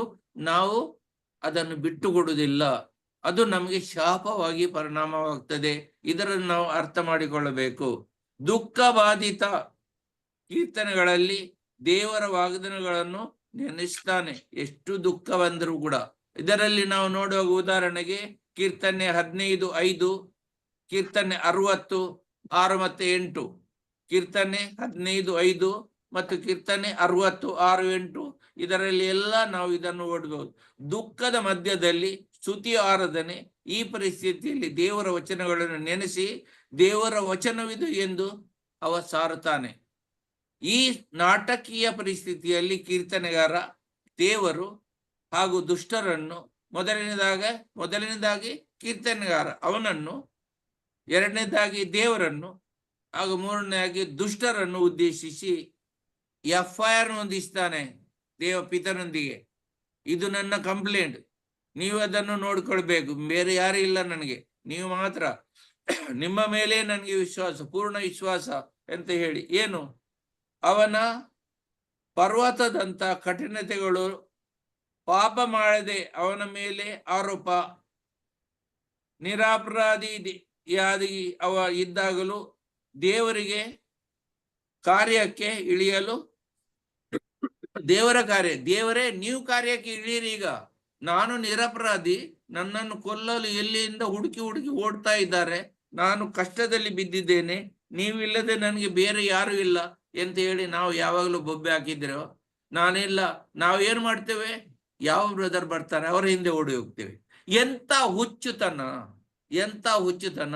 ಯಾರು ದೇವರ ವಾಕ್ಯ ಸಾರುತ್ತಾರೋ, ಯಾರು ದೇವರ ವಾಕ್ಯ ಸಾರಿದ ಹಾಗೆ ಅವರ ಜೀವನ ನಡೆಸಿಕೊಂಡು ಹೋಗ್ತಾರೋ, ಯಾರು ದೊಡ್ಡ ಕಾಸನ್ನು ಕೇಳುತ್ತಾ ತಿರುಗುದಿಲ್ವೋ ಅಂತವರು ಎಲ್ಲಿದ್ರು ನೀವು ಕೇಳಿ, ಮತ್ತೆ ಅದರಂತೆ ನೀವು ನಡೀರಿ, ನೀವು ಆಗಬೇಕು. ಕೀರ್ತನೆಗಾರ ಕೀರ್ತನೆ ಬರೆದದ್ದು ಅವನ ಜೀವನ ಚರಿತ್ರೆಯನ್ನು ನಿಮ್ಮ ಮುಂದೆ ಇಟ್ಟಿದ್ದಾನೆ. ಕಾನೂನಿನ ಪ್ರಕಾರ ಅವರು ಹೇಳಲಿಲ್ಲ, ಅದು ಮೋಸೆಗೆ ಬಿಟ್ಟದ್ದು. ನನ್ನ ಜೀವನ ಮನುಷ್ಯನಾಗಿ ದೇವರು ನನಗೆ ಇರುವಾಗ ದೇವರು ನನಗೆ ಕರೆತಂದದ್ದು, ದೇವರು ನನ್ನನ್ನು ರಾಜನಾಗಿ ಮಾಡಿದ್ದು, ದೇವರ ಎಲ್ಲ ವಿಜಯಗಳು ದೇವರದ್ದು. ದೇವರು ಸೈನ್ಯವನ್ನು ಕಳಿಸಿ ಅದನ್ನೆಲ್ಲ ಪೂರ್ಣ ಮಾಡಿಸಿದ್ದಾರೆ. ಹಾಗಿರುವಾಗ ನಾವು ನಮ್ಮ ಇಸ್ರಾಯೇಲ್ ಜನರನ್ನು ಅನ್ಯರ ಕೈಯಲ್ಲಿ ಕೊಲ್ಲಲು ನೀವು ಬಿಡುತ್ತೀರಾ ಅಂತ ಹೇಳಿ ಅವು ಕೂಡ ಬೊಬ್ಬೆ ಆಗ್ತಾನೆ. ದೇವರು ದುಷ್ಟರನ್ನು ಎಂದೂ ಬಿಡುವುದಿಲ್ಲ ಎಂದು ದೃಢ ವಿಶ್ವಾಸವನ್ನು ತೋರಿಸ್ತಾನೆ. ಹೀಗಿರುವಾಗ ನಾವು ಸರಿಯಾಗಿ ಹೃದಯಾಂತರಾಳದಿಂದ ಮೊರೆ ಇಟ್ಟರೆ ದೇವರು ಉತ್ತರಿಸ್ತಾರೆ ಎಂಬ ವಿಶ್ವಾಸ ನಮ್ಮಲ್ಲಿ ಕೂಡ ಬರಬೇಕು. ಸಂದಿಗ್ಧ ಪರಿಸ್ಥಿತಿಯಲ್ಲಿ ಕೂಡ ದೇವರು ನಮ್ಮನ್ನು ಕಾಪಾಡುತ್ತಾರೆ ಅಂತ ಹೇಳಿ 2 ಮತ್ತು 3 ವಚನಗಳಲ್ಲಿ ನಾವು ನೋಡಬಹುದು. 5ರಿಂದ 7ರಲ್ಲಿ ಮಲಗಿರುವಾಗಲೂ ಕೂಡ ದೇವರು ನಮ್ಮನ್ನು ಕಾಯ್ತಾರೆ ಅಂತ ಹೇಳಿ ಈ ವಚನಗಳಿಂದ ದೇವರು ನಮಗೆ ತಿಳಿಯಪಡಿಸ್ತಾರೆ. 8ನೇ ವಚನದಲ್ಲಿ ಎಲ್ಲ ಜನರ ಮುಂದೆ ದುಷ್ಟರ ನಾಶವಾಗುವುದನ್ನು ತೋರಿಸ್ತಾರೆ. 9ನೇ ವಚನದಲ್ಲಿ ಶಾಂತಿ ಭರಿತ ಸಂದೇಶ, ದೇವರ ರಕ್ಷಣೆ ನಮ್ಗೆ ದೊರಕುವುದು ಅಂತ ಹೇಳಿ ತಿಳಿಸ್ತಾರೆ. ಹೀಗಿರುವಾಗ 4ನೇ ಅಧ್ಯಾಯದಲ್ಲಿ ದುಃಖ ಭರಿತ ಪ್ರಾರ್ಥನೆ, ಅದು ಕೂಡ ರಕ್ಷಣೆ ವಿಶ್ವಾಸದ ಗೀತೆ ಎಂದು ಹೇಳಬಹುದು. ವಚನ 2, ಹಿಂದೆ ಕೊಟ್ಟ ರಕ್ಷಣೆಯನ್ನು ನೆನೆಸ್ತಾನೆ. ಹಿಂದೆ ಅವನಿಗೆ ಏನೆಲ್ಲ ದೇವರು ರಕ್ಷಣೆ ಕೊಟ್ಟಿದ್ದಾರೆ ಅದನ್ನೆಲ್ಲ ನೆನೆಸ್ತಾನೆ. ದುಷ್ಟರು ದೇವರನ್ನು ಹರಸಬೇಕು, ಹೆದರಬೇಕು ಎಂದು ಶಾಂತಿಯ ದೇವರು, ಇಸ್ರಾಯೇಲ್ನ ದೇವರು ಅಂತೇಳಿ ಅವರಿಗೆ ತಿಳಿಯಪಡಿಸ್ತಾನೆ. 3ರಿಂದ 6ನ ವಚನಗಳಿಗೆ ದೇವರಿಂದ ದೂರ ಸರಿದವರು ತಿರುಗಿ ಬರಲು, ಹಾಗೆ ದೇವರನ್ನೇ ರಾಜಸಂಧಾನವಾಗಲು ಕರೆಯನ್ನು ನೀಡ್ತಾನೆ. ಒಬ್ಬರೇ ದೇವರು ಇರುವುದು, ಸರ್ವಸ್ವವನ್ನು ಅವರೇ ಸಿದ್ಧಪಡಿಸಿದ್ದು, ನಮಗೆ ಎಲ್ಲ ಬೇಕಾದ ಅವರೇ ಕರುಣಿಸ್ತಾರೆ ಅಂಥದ್ದೆಲ್ಲ ಅವರು ಸಾರುತ್ತಾ ಹೋಗ್ತಾನೆ. 7ರಿಂದ 9 ಕೀರ್ತನೆಗಾರ ದೇವರ ಹತ್ತಿರ ಬರುವಿಕೆ, ದೇವರ ಆಶೀರ್ವಾದಗಳು ಎಂದು ಸಾರುತ್ತಾನೆ. ಹಾಗಿರುವಾಗ ಈ 4ನೇ ಅಧ್ಯಾಯದಲ್ಲಿ ಇದೇ ಅಡಕವಾಗಿದೆ. ನಾನು ಸಾರಾಂಶ ಮಾತು ಕೊಟ್ಟದ್ದು, ಉಳಿದದೆಲ್ಲ ಬ್ರದರ್ ಸಿಸ್ಟರ್ಗಳು ವಿವರಿಸಿದ್ದಾರೆ. ಈಗ 5ನೇದ್ದು ನಾವು 3 ದಿವಸ ಅಲ್ಲಿ 3 ದಿವಸ ಧ್ಯಾನ ಮಾಡಿದ್ದೆವು. ಏನು ಧ್ಯಾನ ಮಾಡಿದ್ದೆವು? ಟೈಮ್ ಆಯ್ತಾ? ಇಲ್ಲ, ಇನ್ನು ಕೂಡ 15 ನಿಮಿಷ ಉಂಟು, ಸಾಕು. ಒಂದು ಇದರಲ್ಲಿ ಪಾರಮಾರ್ಥಕವಾಗಿ ಬಡವರು ಭಾಗ್ಯವಂತರು ಯಾರು, ಏನಾಯ್ತಾಗ ಸ್ವರ್ಗ ಸಾಮ್ರಾಜ್ಯ ಅವರದ್ದು. ನಾವು ತವಕ ಪಡೋದು ಯಾಕೆ? ಸ್ವರ್ಗ ಸಾಮ್ರಾಜ್ಯಕ್ಕೋಸ್ಕರ ನಾವು ತವಕ ಪಡಬೇಕು. ದೇವರಿಗೆ ನಾವು ವಿಧೇಯರಾಗಬೇಕು. ದೇವರನ್ನು ನಾವು ಹರಸಬೇಕು, ಹೊಗಳಬೇಕು, ಸ್ತುತಿಗೀತೆ ಹಾಡಬೇಕು. ಸ್ತುತಿಗೀತೆ ಹಾಡುವಾಗ ಸಂತೋಷದ ಗಾಯನು ದುಃಖದಲ್ಲಿ ಪರಿವರ್ತಿಸಬೇಕೆಂದು ಹೇಳಿದಾರ. ಸಂತೋಷವನ್ನು ಸಂತೋಷದಿಂದ ನಾವು ನಲಿದು ಕುಣಿದು ದೇವರಿಗೆ ಸ್ತುತಿಗಾನ ಮಾಡಬೇಕು. ಹೇಗೆ ಪ್ರೇಕ್ಷಿತರು ಕೂಡ ಹಾಗೆಯೇ ಮಾಡ್ತಿದ್ರು. ಜೈಲಿನಲ್ಲಿ ಬಂದಿಯಲ್ಲಿ ಹಾಕಿರುವಾಗ ರಾತ್ರಿ ಇಡೀ ಸ್ತುತಿಗಾನ ಮಾಡಿ ಪ್ರಾರ್ಥಿಸ್ತಿದ್ರು. ದುಃಖಿಗಳು ಭಾಗ್ಯವಂತರು, ದೇವರು ಅವರನ್ನು ಸಂತೈಸುವರು. ದುಃಖಿಗಳು ಎಲ್ಲಿದ್ದಾರೆ? ಮರಿಯನ್ ತಂಡದಲ್ಲಿ ಕೂತ್ಕೊಂಡಿದ್ದಾರೆ. ಎಲ್ಲಾ ದುಃಖಿಗಳು ಅಲ್ಲ, ಅದು ನೋವು, ಇದು ನೋವು, ಸೊಂಟ ನೋವು, ಕಾಲು ನೋವು, ಬೆನ್ನು ನೋವು, ಆ ದುಃಖಿಗಳೆಲ್ಲ ದೇವರು ಮಾತಾಡೋದು. ದುಃಖಿಗಳು ನಾವು. ದೇವರು ಎಷ್ಟೆಲ್ಲ ಕೊಟ್ರು, ಈ ಕೀರ್ತನೆಗಳನ್ನು ಕೊಟ್ಟು ಕೀರ್ತನೆಗಾರ ತನ್ನ ವಿಟ್ನೆಸ್ ನ ಮುಖಾಂತರ ತನ್ನ ಏನು ನಡೆ ನುಡಿ, ನನ್ನ ನಡೆಯಿಂದಾಗಲಿ ನನ್ನ ನುಡಿಯಿಂದಾಗಲಿ ನಿನ್ನ ನಾಮ ಒಂದೇ ಮಹಿಮೆ ಹೊಂದಲ್ಲಿ, ನನ್ನ ಸರ್ವಾಂಗಗಳು ನಿನ್ನ ಸ್ತುತಿ ಮಾಡಲಿ, ನನ್ನ ಸರ್ವಾಂಗಗಳು ನಿನ್ನ ಸ್ತುತಿ ಮಾಡಲಿ. ಅಪ್ಪ ಅಪ್ಪ ಯೇಸಪ್ಪ ನೀನೇ ನನ್ನ ಸರ್ವಸ್ವ, ನಾನು ನಿನ್ನನ್ನು ಬಿಟ್ಟು ಎಂದು ಬಾಳಲಾರೆನು, ನಾನು ನಿನ್ನನ್ನು ಬಿಟ್ಟು ಎಂದು ಬಾಳಲಾರೆ. ಎಷ್ಟು ಸಾರಿ ನಾವು ಹಾಡಿದ್ದೇವೆ. ನಿಜವೋ ಇದು? ಸತ್ಯವೋ ಇದು? ಎಷ್ಟು ಸಾರಿ ನಿಮಗೆಲ್ಲರಿಗೂ ಪುನಃ ಬಿಟ್ಟು ಕೊಟ್ಟು ಚಾಟಿ ಕೊಟ್ಟು ಎಬ್ಬಿಸಬೇಕು ಪುನಃ ಪುನಃ. ಮಕ್ಕಳಂತೇವೆ, ಎಷ್ಟು ದೊಡ್ಡವರಾದ್ರೆ ಮಕ್ಕಳ ಹಾಗೆ ವರ್ತಿಸ್ತಿರಲ್ಲ ಮರಿಯನ್ ತಂಡದವರು. ಬೆಳೆಯಿರಿ. ಯಾವಾಗ ಬೆಳೆಯುವುದು ನಾವು? ನಾನು ಜೀವಂತ ಇರುವಾಗಲೂ ನೋಡಬಹುದಾ? ಸತ್ತ ನಂತರ ನೋಡಿ ಸಿಗ್ತದೆ ನಂಗೆ ಗೊತ್ತುಂಟಾ? ಇಲ್ಲ. ದೇವರು ಕಳಿಸಿದ್ರೆ ಮಾತ್ರ ಸಿಗ್ಬಹುದು. ಇದನ್ನು ಸ್ವಲ್ಪ ಹೋಗಿ ಮರಿಯನ್ ತಂಡದಲ್ಲಿ ಗುರ್ತ ಇದ್ದವರಲ್ಲ ಹೋಗಿ ಅಂತೇಳಿ. ಹಾಗಿರುವಾಗ 3 ವಿನಯಶೀಲರು, ಭಾಗ್ಯವಂತರು, ದೇವರ ವಾಗ್ದತ್ತ ನಾಡಿಗೆ ಬಾಧ್ಯಸ್ಥರು. ವಾಗ್ದತ್ತ ನಾಡು ಯಾವುದು? ಸ್ವರ್ಗರಾಜ. ಆ ಸ್ವರ್ಗರಾಜ್ಯಕ್ಕೆ ನಾವು ಎಲ್ಲ ಸೇರಿದವರು. ಅದರಿಂದ ದೇವರ ಮಕ್ಕಳು ನಾವು. ಯಾಕೆ? ಎಲ್ಲಿ ನಮ್ಗೆ ಟ್ರೈನಿಂಗಿಗೆ ಕಳಿಸಿದ್ದು 24 hours ನಮ್ಗೆ ಅಲ್ಲಿ ಪ್ರಾರ್ಥನೆ ಮಾಡ್ಲಿಕ್ಕೆ ಉಂಟು. 1 ಗಂಟೆ ಇಲ್ಲಿ ಪ್ರಾರ್ಥನೆ ಮಾಡ್ಲಿಕ್ಕೆ ಆಗದಿದ್ರೆ, 1.5 ಗಂಟೆ ಕೂತ್ಕೊಳ್ಳಿಕ್ಕೆ ತಯಾರಿ ಇಲ್ಲ ಇದ್ರೆ, 30 ದಿವಸಕ್ಕೆ 10%, 3 ದಿವಸ ದೇವರ ಸಾಮ್ರಾಜ್ಯದಲ್ಲಿ ಮುಳುಗಲಿಕ್ಕೆ ನಮ್ಗೆ ಆಗದಿದ್ರೆ ಮೇಲೆ ನಮ್ಗೆ ಚಾನ್ಸ್ ಇಲ್ಲ. ಟ್ರೈನಿಂಗ್ ಆದವರಿಗೆ ಮಾತ್ರ. ಬಿಜೆಪಿ ಪಾರ್ಟಿಗೆ ಸೇರ್ತೇವೆ ಅಂತ ಹೇಳಿ ತೆಗೊಳ್ತಾರ? ಇಲ್ಲ. ಕಾಂಗ್ರೆಸ್ಗೆ ತೆಗೊಳ್ತಾರ? ಇಲ್ಲ. ಹೀಗೆ ಅಲ್ಲಿ ಸ್ವರ್ಗರಾಜ್ಯಗಳಿಗೆ ನನಗೆ ತೆಗೊಳ್ತಾರೆ. ಜ್ಞಾನಸ್ನಾನ ಸಿಕ್ಕಿದವರೆಲ್ಲ ಸ್ವರ್ಗಕ್ಕೆ. ಸುಳ್ಳು. ದೇವರು ಎಲ್ಲಿ ಕಂಡೀಷನ್ ಆಗುದಿಲ್ಲ. ಸ್ವರ್ಗರಾಜ್ಯ ಸಿಕ್ಕುವುದು ದೇವರ ಕೃಪೆಯಿಂದ ಮಾತ್ರ. ಯಾರೂ ಸ್ವರ್ಗರಾಜ್ಯವನ್ನು ಪಡೆಯಲು ಸಾಧ್ಯವಿಲ್ಲ.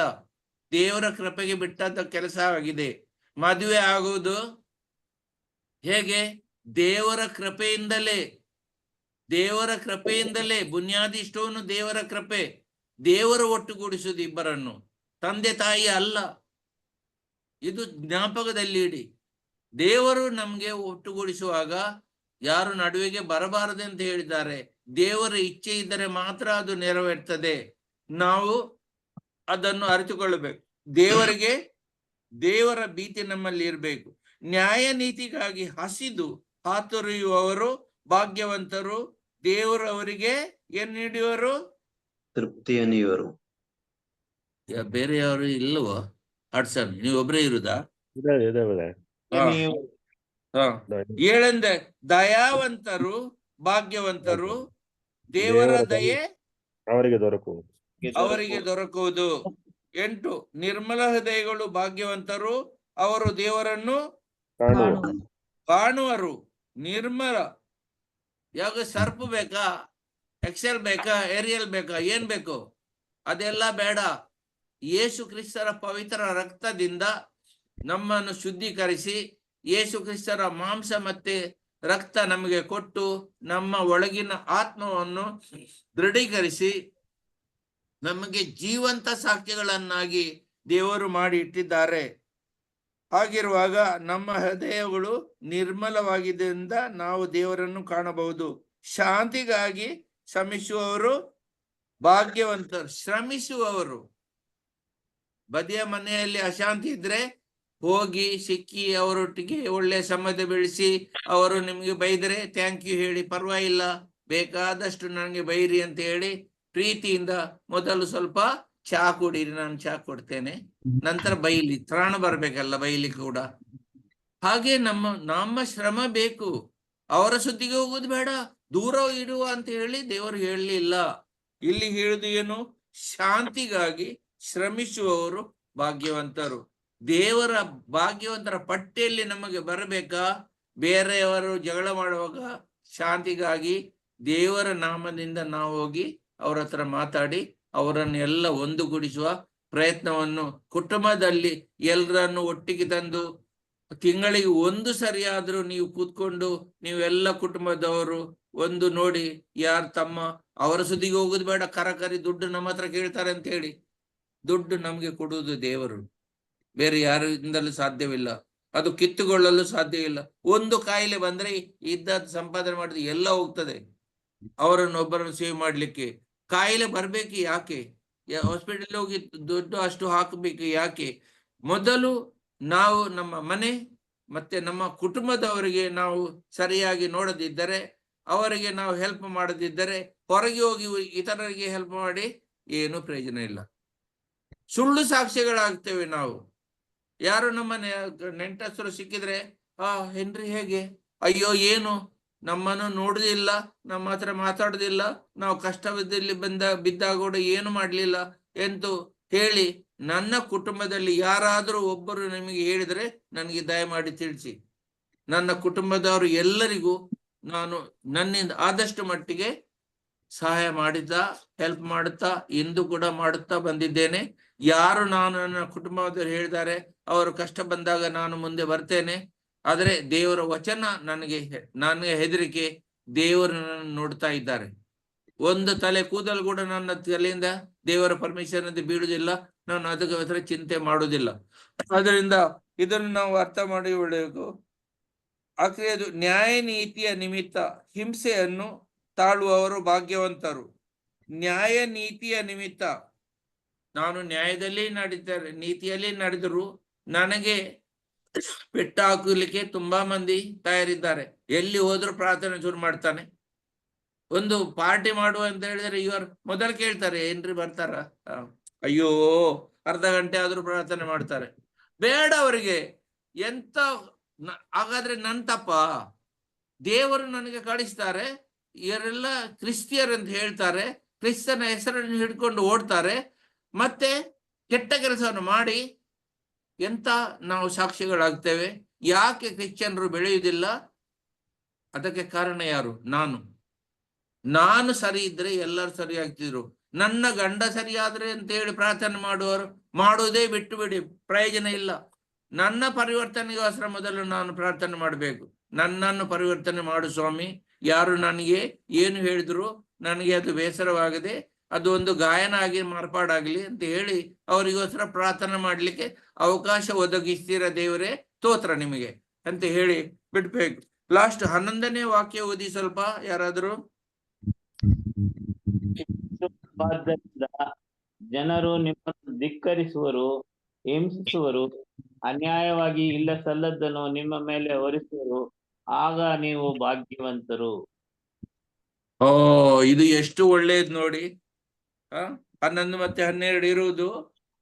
ದೊರಕುವುದು ದೇವ ನಿನ್ನ ಆಶೀರ್ವಾದ ಸಜ್ಜನರಿಗೆ ಅಲ್ವಾ? ಏನ್ ಹೇಳ್ತದೆ ಅದು? ಕವಚವಾದಂತಿಯುವುದು ನಿನ್ನ ಕರುಣೆ ಅಂತವರಿಗೆ ಎಂದೇ ಹರ್ಷಾನಂದಗೊಳ್ಳುವರು ನಿನ್ನ ಆಶ್ರಯಿಸಿದವರೆಲ್ಲರೂ.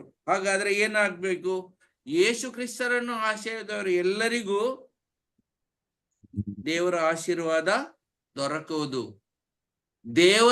ದೇವರು ಹೇಳಿದ ಪ್ರಕಾರ ನಡೆಯುವವರಿಗೆ.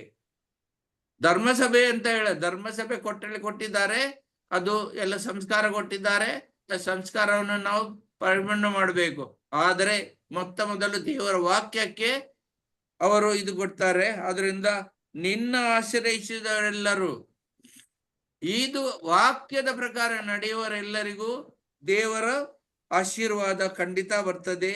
ಅದು ದೇವರ ಕವಚ, ಅದು ಅವರಿಗೆ ಸಿಕ್ಕಿದೆ. ಎಫೆಸಿಯವರಿಗೆ ಬರೆದ 6ನೇ ಅಧ್ಯಾಯದಲ್ಲಿ ಎಂತ ಎಲ್ಲ ಕವಚ ನಾವು ಹಾಕಬೇಕೆಂದು ಧರಿಸಬೇಕೆಂತ ಹೇಳಿ ದೇವರು ಹೇಳಿದ್ದಾರೆ. ವಚನಗಳು, ಆ ವಚನಗಳನ್ನು ನಾವು ಅರಿತುಕೊಳ್ಳಬೇಕು.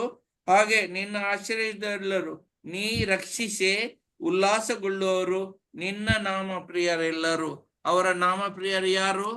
ಕ್ರಿಸ್ತಿಯರು. ಕ್ರಿಸ್ತನ ನಾಮವನ್ನು ಹಿಡಿದುಕೊಂಡು ನಾನು ಕ್ರಿಸ್ತ ಅಂತ ಹೇಳಿ ನಡೆದು ಹೋಗುವಾಗ ಇತರರು ನಿಮ್ಮ ಹೆಸರು ಅರಿಯದೆ ಇವರು ಕ್ರಿಸ್ತರಾಗಿರ್ಬೇಕು. ನೀವು ನಿಮ್ಮ ನಡೆ ನುಡಿಗಳಿಂದ, ನನ್ನ ನಡೆಯಿಂದಾಗಲಿ ನನ್ನ ನುಡಿಯಿಂದಾಗಲಿ ನಿನ್ನ ನಾಮ ಒಂದೇ ಮಹಿಮೆ ಹೊಂದಲಿ ಅಂತ ಹೇಳಿ ದೇವರು ಸಾರಿದ್ದನ್ನು ಇದು ನಾವು ನಡೆಸಿಕೊಂಡು ಹೋದರೆ ಸದಾ ದೇವರು ನಮ್ಮೊಡನೆ ಇದ್ದು ಎಲ್ಲ ಕಷ್ಟ ಸಂಕಟಗಳಿಂದ ನಮ್ಮನ್ನು ಪಾರು ಮಾಡುತ್ತಾರೆ. 6 ಆಯ್ತು, ನಾನು ಮುಗಿಸ್ತೇನೆ. ನನಗೆ 1 ಗಂಟೆಯಿಂದ ಕೇಳಿ ಬಂದ ನಿಮಗೆ ಧನ್ಯವಾದಗಳು. ದೇವರು ನಿಮ್ಮ ಎಲ್ಲರನ್ನು ಆಶೀರ್ವದಿಸಿ ಒಂದು ಉತ್ತಮ ವಿಟ್ನೆಸ್ ಆಗಿ ಮಾರ್ಪಾಡು ಮಾಡಲಿ ಅಂತೇಳಿ ನಾನು ದೇವರ ಹತ್ರ ಪ್ರಾರ್ಥಿಸ್ತೇನೆ. Amen. Amen. Thank you brother.